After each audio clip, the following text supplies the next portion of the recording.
I learned about it, like not putting my money into somewhere else of a lower coin disappears. And then I'm like, why did it disappear? Well, it disappeared because I didn't know anything about it. And you're trying to make the quick 1000x or whatever you hear other people trying to do. And fair enough, that person might have made it, but he's probably studied for it a lot longer before. Hey guys, welcome back to the show today. I'm here with Brad, which is a former bodybuilder champion. How are you doing, brother? Very good. Thank you very much for having me on, Maurizo. By the way, this is a new setup, so you are actually my first guest in the new studio. So how about that? It's very good. Great setup, great place. He's introduced me with some nice coffee when we came in. Process to make it though. Yeah, hopefully you like it because it's very particular, right? We were saying earlier. Like I say, it's definitely the best coffee I've ever had. It's definitely the best coffee I've ever had. Nice, I'm glad to know. But hey, today we're going to talk about Bitcoin, business, and why not fitness? Because I know it's totally down your alley. So if you don't mind, can you give us an intro and tell us about yourself? Yeah, Brad Willis. I started in kind of the bodybuilding scene. And when I kind of started with the bodybuilding, it was a very competitive scene of what I started with. So did the bodybuilding all the way up until I was age 20. And then now for the last, 4 years has been mainly into business. So I'm 25 right now. And probably for the last 4 years has been very business focused for me, between kind of my online physique program of what we do, where we help guys transform their physiques, their bodies online. And then on the outside, trying to push more of my investments and so on from there. I love it. Mind and body, right? Guys, in the comment down below, I will link all your stuff. So go and check him out because he's awesome. Of course, help me out. Yeah, to buy. Of course. We're going to get Maurizo in the hard training after this. Nice. I like that. And how did you came across Bitcoin or crypto? Yeah, it's really interesting because if we actually scale this all the way back, so we're going to scale all the way back. The first time I ever heard about Bitcoin was before I started the bodybuilding, before anything. I used to love kind of playing games and being a bit of a gamer. And there was one time, this was, you're probably talking 9 years back, or so, 8 years back, 9 years back now. There was, in order to buy something online, you had to buy it in Bitcoin. And I remember seeing Bitcoin at the time, I was like, I've never heard of this in my life. And I forgot about it after that. But the only reason it re-triggered my mind is because of today's world. And that was the first ever time I ever heard of it. So, whoever was selling it for that time is certainly made himself pretty rich. So that was that. A year and a half ago now, so just coming up to 1.5 years, I moved to Dubai, kind of focused my physique development company here. And met two really big kind of Swedish guys in crypto who I helped train, and they were kind of big into the crypto field. Still to me was very foreign in a way. I kind of understood it, but I didn't understand it. I know a lot of friends who have got extremely wealthy from the crypto field, from Bitcoin, from Ethereum. The more I kind of got in with them, the more I kind of started to understand it a bit more, the more I could see how it was working, the more I could see how it was compounding and how it was growing over time. And obviously I would hear it in day-to-day conversation. Every time we were with them, everything's based around crypto. And then it was only then I started to take my own time to start researching on it myself. So a big part of my days, are filled with kind of my physique work of what I do. And I will always dedicate 1 hour on an evening when I go for a walk. I used to always listen to audiobooks. So I listen to some sort of mindset book or something like that when I go out for a walk. It helps me kind of get in the right mindset and kind of wind down at the same time. I would spend that time revising kind of Bitcoin, revising Ethereum, seeing what it actually was, seeing what it can do in the future, and so on. And that's kind of how I learned from them guys, but also kind of started to self-taught myself. Because I think it's really important that you don't just listen to people all the time. You do actually open your eyes a little bit and see what's in front of you. Super well said. I couldn't agree more. I think you have to explore it yourself, put your face in the mud, right? I mean, it's good to be introduced by other people, especially in your network, like you said. But I think at the end of the day, you gotta do the work, right? It's like when you build a physique, you have to pump it. Yeah. You have to pump the iron, otherwise you won't build. So super well said. I completely agree. And also, I don't know if you've read the Bitcoin Standard. It's one of my favorite, or if you heard of it, it's my favorite book. If you've not listened to it or downloaded it or read it, please do so because it's going to change your mind. Because like you said, what's interesting for me is, yes, crypto it's like a universe with many planets, right? You can look into the planets of making money, meme coins, whatever. for me, it was also a journey into what is money? How do I preserve my wealth? Because fiat is demolish itself through time.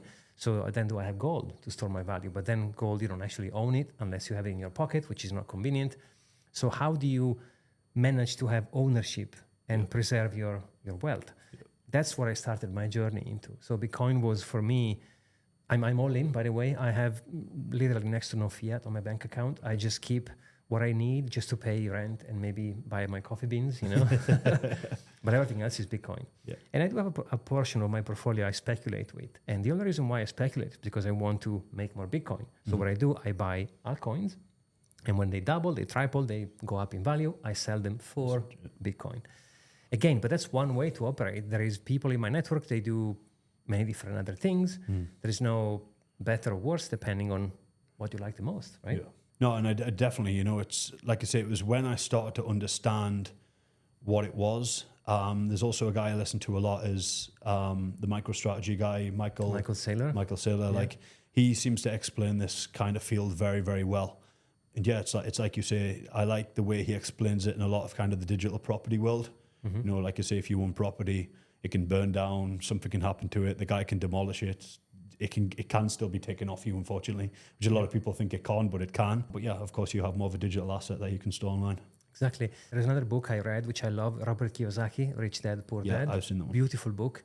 And he explains the difference between an asset and liability, right? And sometimes when I speak to people, they're like, well, I invest in real estate, which is great. Like you can do many things, right? But then if you do buy a property and you live into it, that's a liability. It's not an asset.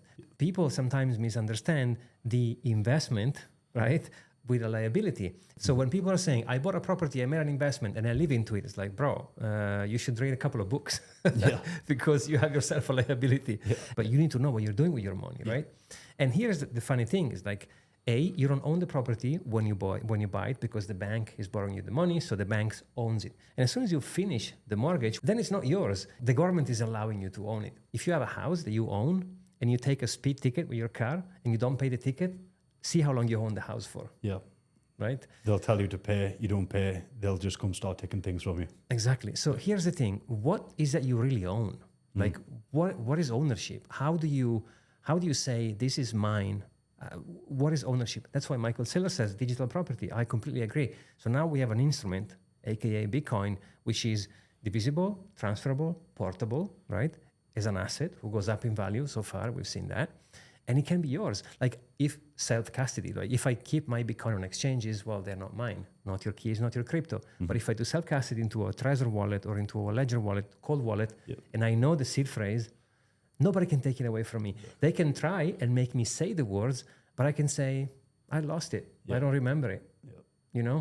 That's so much power you have in your hands. I think as well what made me learn or try to learn fast was, I do believe that you're under a certain time frame to learn about it if you really want to win. Does that make sense? I always think you will win, longer term, but if you really kind of want to win, even like, for example, the people that we know personally, they've won massive on it because they were ahead of the game again and again. These guys are the ones who were there at the beginning.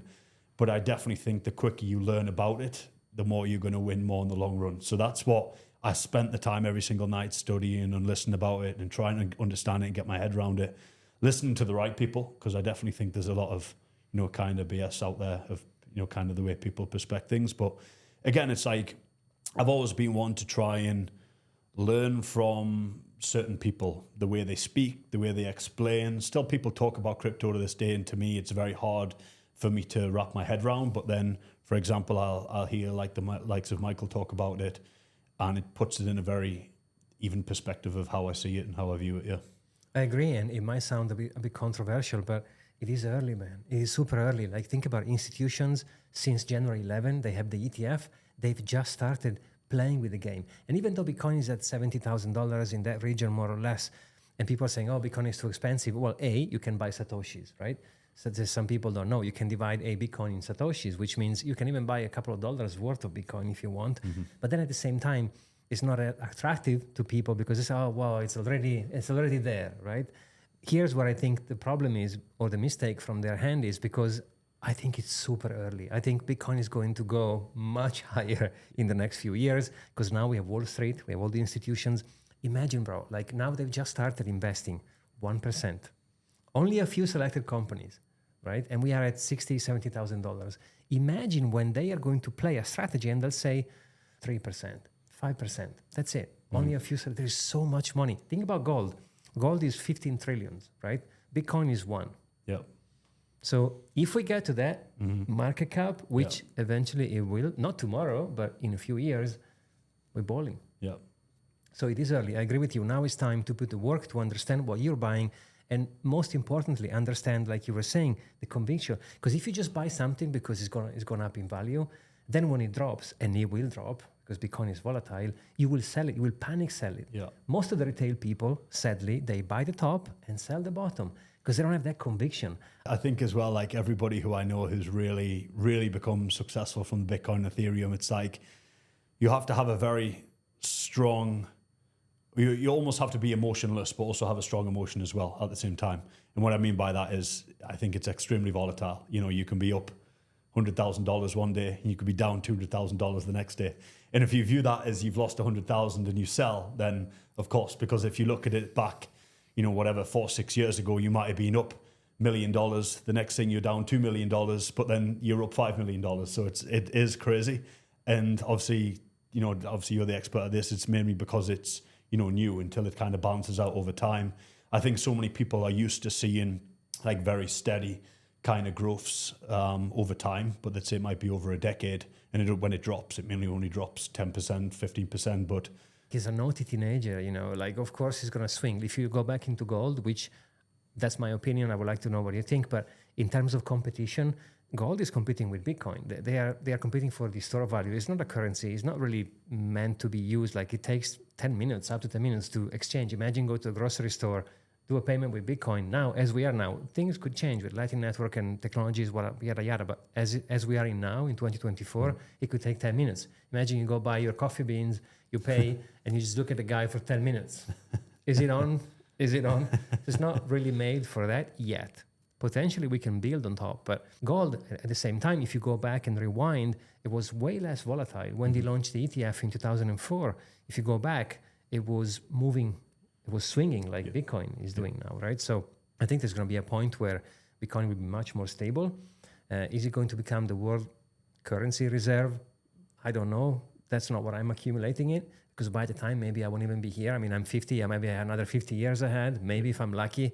So I don't think in 50 years we'll see Bitcoin replacing the dollar per se. Yep. But, and that's my opinion, I could be wrong, but it's going to help people to preserve their value, right? And to basically not lose money. And then again, it's, you know, kind of getting into the crypto field early.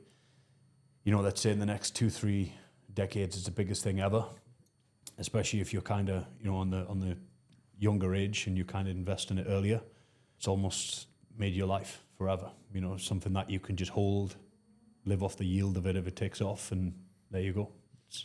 But then again, it's like anything, and I almost relate it to, I think risk, the risk factor matters towards anything. You know, there's no risk, there's no reward. I'll relate everything to kind of physique development as well. When I did competitions, of course, I took risk. I took risk where other people might not thought was a good idea, and I did it. And, you know, you either get there and the risk pays off, or, you know, it's calculated risk where if you lose, at least, you know, it's a calculated risk that you were willing to lose. That's the most important thing. Exactly. And like you said, you know, there's only one way to become an expert by definition, just doing it, right? And the most difficult part is the first step, because it's like a foreign territory. Like you said earlier, it's like learning a new language. Super well, you know, put together example. I completely agree. And the thing is, when you put money, oh boy, it changes the emotion. Because one thing is to, whatever, you know, play with some paper money monopoly. But when you have your wealth into it. Yeah. A lot of people just like, even though you tell people to go in and learn about it, I also wouldn't say rush into it. Mm-hmm. So I try to learn fast. I'm still trying to learn fast. But again, learn fast, but also don't rush at the same time. Because I feel like, you know, those people who learn too fast and rush in, put in $10,000 or whatever they want to start with, and before they know it, the $10,000 is gone, and they think it's a big scam. You know, it's just because you didn't really know what you had done. It's like I even explained to you before, you know, we just started. Like mainly for me, it is, I'm so busy on the physique development side and working on my business on that end. To be honest with you, I've only kind of really dove down into Bitcoin and Ethereum. Like I start to get the other things, but again, I haven't put so much attention into it. So I don't really invest into it. So I kind of put my attention towards two main drivers, which I know are kind of very stable in the crypto market. And I know those are kind of the main foundations. And that's where I kind of invested in myself. But yeah, and that's because, I learned about it, like not putting my money into somewhere else of a lower coin disappears. And then I'm like, why did it disappear? Well, it disappeared because I didn't know anything about it. And you're trying to make the quick 1000x or whatever you hear other people trying to do. And fair enough, that person might have made it, but he's probably studied for it a lot longer before he dove in it. Really well said. It's like going to the gym. Obviously you can tell you have a beautiful physique. I don't, on the other hand, right? So you are the expert on this matter. And same thing, imagine me going to the gym and just starting pushing hard with machine, not even knowing what they do. Like I'll get injured, I'll get discouraged. Gym is a scam. I went in 2 weeks and no muscles. Well, it's more than that. What you eat, how much you train. Same with crypto. Like you said, people are fundamentally greedy. Like sometimes I speak to people, I'm like, guys, Bitcoin goes up on average 400% a year. Hey, I'm happy with that. I don't need 1000x. 400% a year, I'll take it every day, bro. Mm-hmm. I'm happy. It works for me. People want more. They want to see, they read the headlines, oh, Pepe millionaire. These guys are an exception, right? And most importantly, make money is easy. Keep money though, different stuff. And also I get as well with kind of crypto, I get it because I can speak kind of when I first heard about it. I don't know, let's say you hear something let's use the stock market, for example, and it takes 15, 20, 25, 30% a year. And then people be like, but whoa, I can put my money in there for 400%. Well, of course there's more risk. It's if there was the same risk, everyone would be doing the same thing. So the more kind of percentage return, the more risk you have to kind of compensate for. Exactly. And that's why I usually recommend, no financial advice here, just to people that ask me, I say, hey, okay, take a portion of your money. You're okay to lose. Because at the end of the day, we don't know what's going to happen with Bitcoin. It could go to zero. Yeah. I don't know. So take a portion you're comfortable with. Like you said super well in the beginning, some people maybe are younger, so they are more towards risk, right? Maybe people are older, they want to risk less. So depending on your age and many other factors, you say, okay, I'm comfortable with 10%. Mm-hmm. Let's say you have 100 grand in the bank, you take 10K and you do Bitcoin, Ethereum, phenomenal. Then see how it goes. Maybe I would advise to buy more Bitcoin than Ethereum, even though I think they both have a play. Bitcoin is king. And the way I like to think about it is Bitcoin is my store of wealth and everything else is a chance to, let's go into the casino, right? Mm-hmm. Throw the dice, make some money. But again, before I went all in physically, and by the way, when I make money in crypto, hence why I'm in Dubai, right? Yes. So my whole life, my whole business is basically moves around crypto. Yep. And sometimes it is tough, I'm not gonna lie, because when we've gone down to, 15K, which I think it was the bottom, it was hard, bro. Looking at your portfolio, I was like, holy, this is, but again, you get kind of used to it and you get to a level where one Bitcoin equal one Bitcoin and there is no dollars in between. And that's what Michael Saylor says, the monk mode where you don't care and you want to have as many Bitcoin as possible, because I think Bitcoin is here to stay. I think institutions are about to FOMO into it. And I think, no financial advice, but I would encourage anybody to do exactly what you're saying. Do your own research, listen to the right people, play with the asset, get to understand what is it you are doing. Because if you don't have any conviction, you will fear the drop and you will sell into it. Yeah. I think it's really important as well of kind of where I've dabbled into, for example, if Bitcoin hit 15K again, you panicked the first time, but you probably wouldn't panic as much this time because you view the price that's say at 150K and you know it'll hit 150K. So buying it at the 40, 50, 60, 70 technically is a discount to you to where you truly believe that it's going to get. It's like, I get a lot of people feel like, oh, it's like it's now at the top. Like if you believe that's where the top is, then of course it is the top. But some people say 200 would be the top, 250, a million. If a million's the top, what's 69,000 today? Does that make sense? So it's an extremely discounted price. And I also think, as well, like, I'm not in any position to kind of give any sort of advice like that. But my opinion for younger guys, it's like you say, if you were to invest in something like that, use some level of money that you're willing to lose at the end of the day. No, that doesn't mean throw it out the window and throw it off the balcony, but your life wouldn't really change if it never made what you thought it would. And a lot of people would say, but I don't have the finances to do it. You really do. You just need to start understanding what you spend your money on over the last year. Like, actually look what you do on a monthly basis, bring up a statement, have a look at what you do, and I guarantee you spend your money on a lot that you could stop for one, either stop or sacrifice for two. Like, either you stop doing it, or if you still kind of like to do it, but it's not really changing your life, then you can sacrifice doing it for what, a year, 2 years, save up something, and then there you go, because you were losing it anyway. You know, it's like a lot of people, it's very similar to the way I kind of run my physique program. You know, I work with guys of all different age ranges, but, you know, with me being 25, I do work with a younger niche to an extent. And a lot of the younger guys in my program, from 17 years old, 18, 19, 20, and so on, and working up. And I think a lot of people from the other side wonder, like, you know, how does a 17-year-old work with him? How does an 18-year-old work with him? Because they do. Because they're willing to invest in themselves. They're willing to find the money. You know, they're willing to work harder for the money. You either work harder for it or you find it and you make it happen. Like, and that to me is the only type of people I want to work with. I either want to work with someone who's willing to find it and invest in themselves, or I'm willing to work with somebody who's willing to work harder to get it. You know, so like, can you put in the extra shifts for the next 1-2 years and sacrifice your life? What is it at the end of the day? You know, it's a few hours, but again, with no risk comes no reward. Such a fantastic advice. Are you guys taking notes? Like, if you treat your money as a business, like you have an income, right? And you have expenses. That's it. Start with an Excel. How much money I'm making per month? How much money I'm spending per month? Because one of the common mistakes people do when they get a better job, they upscale their lives, right? Yeah. I get a raise, get a new car, I get a new apartment, and you go up with, you should live, no financial advice, below, a little bit below. So rent shouldn't be half of your salary, bro. Otherwise, how can you invest into things? So scale down. I'm not saying live in a crappy place or drive a shitty car.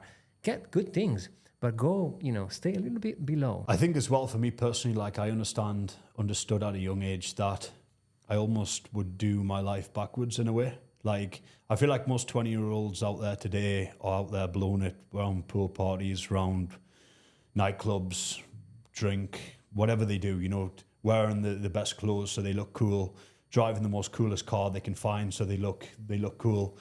And it's all like this image of looking cool. But then I feel like when you hit 30, 40, you at a point where it's like, I'm not cool anymore. Does that make sense? And there's always the person, like someone's always going to do better. And, you know, you're no longer the cool guy anymore. So it's almost like living it on reverse, you know, kind of getting yourself to where you actually need to be, doing it for yourself for starters. You know, if you buy a car, you buy it for yourself, you know, not trying to like promote this image all the time. And that's the same for me. You know, it's like, I'm so happy just living basic. You know, as long as if I have a gym, I have a good circle of friends. I love to come on podcasts and sit and just have good conversations with good energy. You know, that's what means the most to me out of anything. Have you seen the Arnold Schwarzenegger documentary on Netflix? It's called Arnold. Yeah. Oh, bro, that's one of the best things I've seen in a long time. There was a point where he was living above a gym with a mattress and a shaker. That's it, nothing else. I was like, holy, and people then called them lucky, right? Yeah, it's you relate it to like the physique game, the bodybuilding, the competitive again. It's like, you know, there's bodybuilders at the top of the game, like old school ones. I remember like Kevin Lavoni used to live on a mattress on the floor. Like, did he need to? No. But one thing it made him do is it made him work harder. You know what I mean? It made him get up in the morning. It made him feel like he doesn't have what he might have. It makes him work harder and it makes him push. And it sounds really funny as well. You probably laugh at this. Is I actually don't have my computer ever set up with a view behind because it distracts me. I actually set it up against a white wall and I stare at the white wall all day. And to me, I don't know, it's a way I kind of like to work mentally. I like to work inside of a box. You know, I have like the headphones. I put the headphones on. All I can see is the white wall and I can see a screen in front of me and I don't move until the job's done. But that's kind of how I like to, it keeps me motivated, you know, it keeps me working hard. And I like to put myself in that type of environment. That's one thing I've always done for a long time. As far as I know, we only have one life. I don't know. Maybe I'm wrong here, but so far, I think we have one. So the idea of waking up every day, you wake up and you are not 100% fulfilled. Yeah. Then that voice inside of you says, am I really happy? No, then I think you owe to yourself to change things around you. Change, if you don't like your job, change it. You don't like your relationship, quit your relationship. You don't like your friends, move. You don't like your country, pack and go. Because you owe to yourself to be happy. And happiness is made by many little choices, right? And I think as well, it's like what you said, you're not stuck where you are. And I feel like a lot of people kind of can throw it back at me when I speak this way. If you're unhappy within your friendship group and you kind of know they're not the best friends for you, then change it. If you're not really happy with where you live, then change it. But people say, oh, but I can't because of well, then change that as well. Change. And then, the next comment is, yeah, but it's easier said than done. Yeah, but you have to start before you make a change. Like, take the step. What is the step today that you're going to start doing? Whether you either start looking or you start doing something different day after day.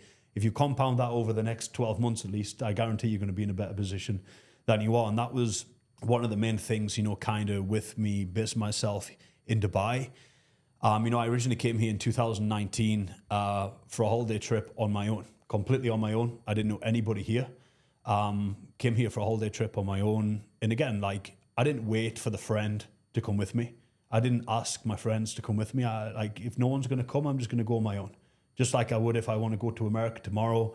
If nobody's down for it, then great. I'm still going to go to America and I'll suss it out for myself. So I came to Dubai and it was probably the most incredible places I've ever seen. Just even the place, but the people as well. And then I came back in 2020, 2021. And then it was obviously 2023, obviously when I did the move. But a big part of kind of being in Dubai as well, because obviously all my work is online, is the community of people, of everybody wanting everybody to win. I feel like there's enough kind of cake for everybody. And I also think there's just a community of everybody wants to see everybody win. And based off Dubai, so I always run my online physique development program. Based off me being in Dubai, I thought, you know what? There's a lot of guys that I work with who I don't feel have this type of positive vibe, positive community, positive energy. That's when I created my kind of in-members community group. And I feel it doesn't need to be in a country. Just put yourself in a room of people who want to win, people who speak good, people who speak positive, people who want to win, people who are happy for you to see you do well. And I always say, if you put yourself in a room with 100 people who are successful, look good, feel good, want to do well in life, what I feel like every guy wants, what does a guy want in life? He wants to look good, he wants to feel confident, he wants to be strong, he wants to be financially well off. In my opinion, that's what a guy would want. You're going to be the 101st. So that I feel like that's most important. Create a positive community for yourself. If you don't have it at home, if you don't have it in your gym, find it online if you can't find it online, because I feel like the online space now is bigger than ever. You can find everything. I've proven that. And if you're not happy with doing it online, do what we said before. Start changing the things around you that start changing your environment and the people with you as well. It's really well said. I think nowadays the most important thing is to take responsibility. And then at the end of the day, you are the product of your friends. Like if you hang out with people, they do certain things and they go opposite where you want to be, well, you won't get there, right? Most of the people I've spoken to, they just want things quick with no effort. Yeah. They just want to make quick wins, hence why the crypto is so attractive, because, oh my God, I put $100 and I'm a multimillionaire, that kind of stuff. All right, that's not going to work. It's very unlikely.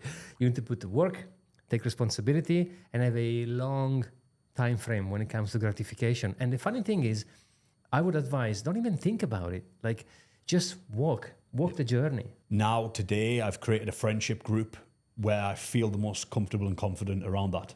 Even sat here in the podcast, here's where I feel comfortable, confident. Likewise. Because, we speak about positive things. Mm-hmm. We go for dinner, we speak about positive things. That's where I feel confident. In the middle of a nightclub with a drink in my hand, I feel like a bit of a loser. And it's because it's just not me. And don't get me wrong, there's people who love it and there's people who it might be great for. Perfect. But I also know there's people in their friendship group there at the time that feel exactly like me. Maybe just I'm the person to say it, this isn't as fun as I really think it could be. And I feel like a lot of people as well then wake up on Monday morning, it's like a repetitive cycle, it's like an aggressive roundabout they're on all week, other than actually take a step out, have a look at actually what's wrong. Is it your physique image? Is it your mindset? Is it your friendship group? Is it your finances? what is it that you're really unhappy with that steps you forward? It's one of the biggest things that I did when I came to Dubai, or it's used every single year. At the end of every single year, I take a quiet place to sit, and I have a book at home, and I call it the mission plan. The mission of what I write for every single year, and I write it down in each quarter of the year of what I need to tick. And I look at my mission maybe 10 times within the year to make sure I'm ticking that box, ticking the next box. Preach everybody to do it. Write yourself a mission plan, whether your goal in the next year is to move, is to level up your job, is to level up your physique, is to level up your confidence, is to change your friendship group. No one needs to see your book. Have it there and tick it off.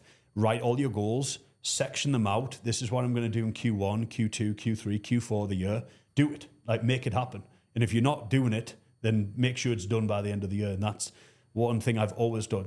Always sat in the way I do it is so I can see growth within the year. Because I think a big part is where you are today to where you want to get to next year. If I asked you, what do you want to achieve next year? It sounds amazing now. But then when you get there, it's it's good, but now I want this. But if you can kind of map out the next 10 years like that, you're on a rocket to the moon, I think. And that's kind of how... Actually, I didn't say the moon because that was good. It was good. But so well said, take responsibility. It's so easy to say, well, it's not my fault, it's government, it's not my fault, it's the bank, it's not my fault, it's my job. Guys, it's always your fault. Yeah. Take blood responsibilities and do something about it. It doesn't matter what happens to you, it's how you respond to it. Mm-hmm. So take charge and say, I don't like my life as it is. Or maybe you do. Great. What am I going to do about this?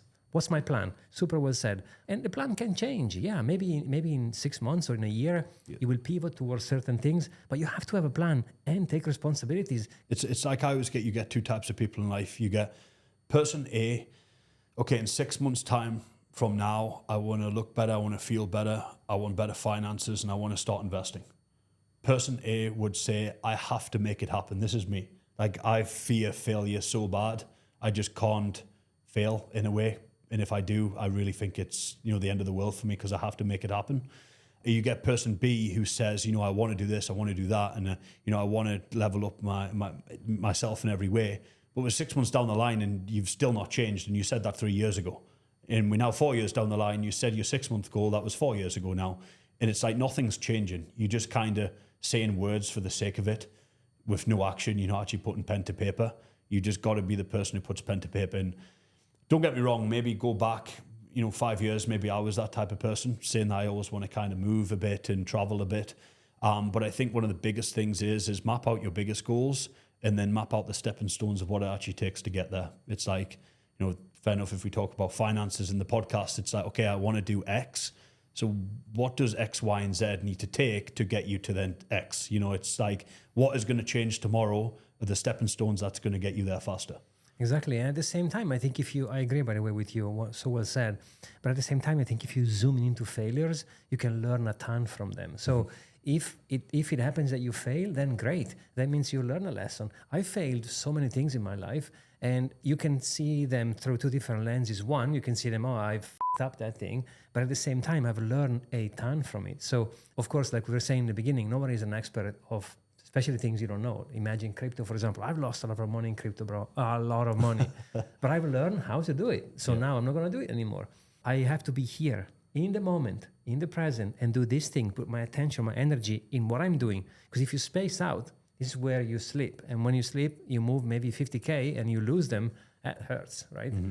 But if you have a man who has a plan and he puts the work, he will never, he's going to get there. It's basically impossible not to achieve your goals if you put your heart into it. Yeah, there's a great saying, I think it was from Alex Holmosy, the person who keeps going every day, the person who doesn't give up, the person who works when, he's not the most motivated every day. And I think a lot of people expect to be motivated every day. I feel like motivation is very volatile, it's up and down, but it's discipline that you run by. And it's those that get called lucky.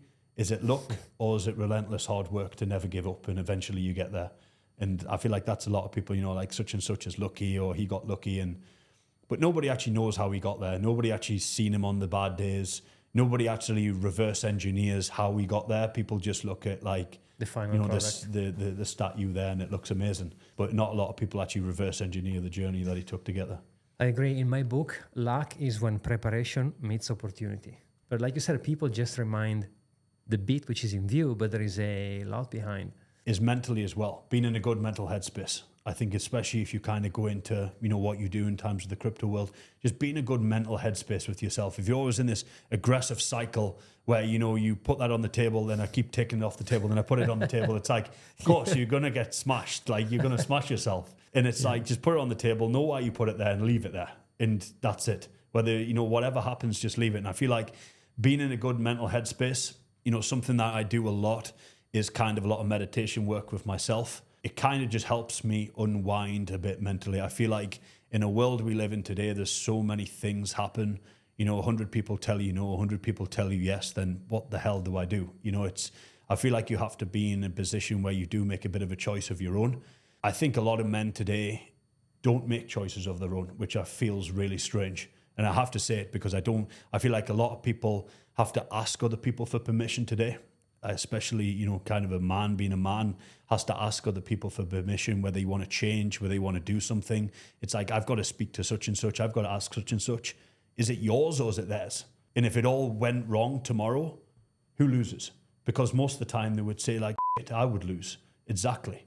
So I feel like part of it is working on the best version of you, being in mental control of yourself, know why you're doing it, as long as if it's not a stupid decision and there's some sort of, you know, risk assessment behind it and you've understood it, then I don't see why not. You know, give yourself, I just put a post on my Instagram the other day. It's, you know, make an agreement with yourself that you're going to start stepping up. Give yourself permission. You don't need to ask the wife. You don't need to ask the family. You don't need to ask your friends. Give yourself permission to get out there and go do it. And don't always look for the group straight away. The group will be up there as you start working on yourself. And you know, I always say the fastest way that I've always learned is find the best people in that field and learn from them very quick, other than spend decades on your own running around in circles. You know, if I kind of took up tennis tomorrow, other than hit the ball against the net every day, I would find the best tennis coach and teach me how to play tennis in the next year, and I want to be good at tennis.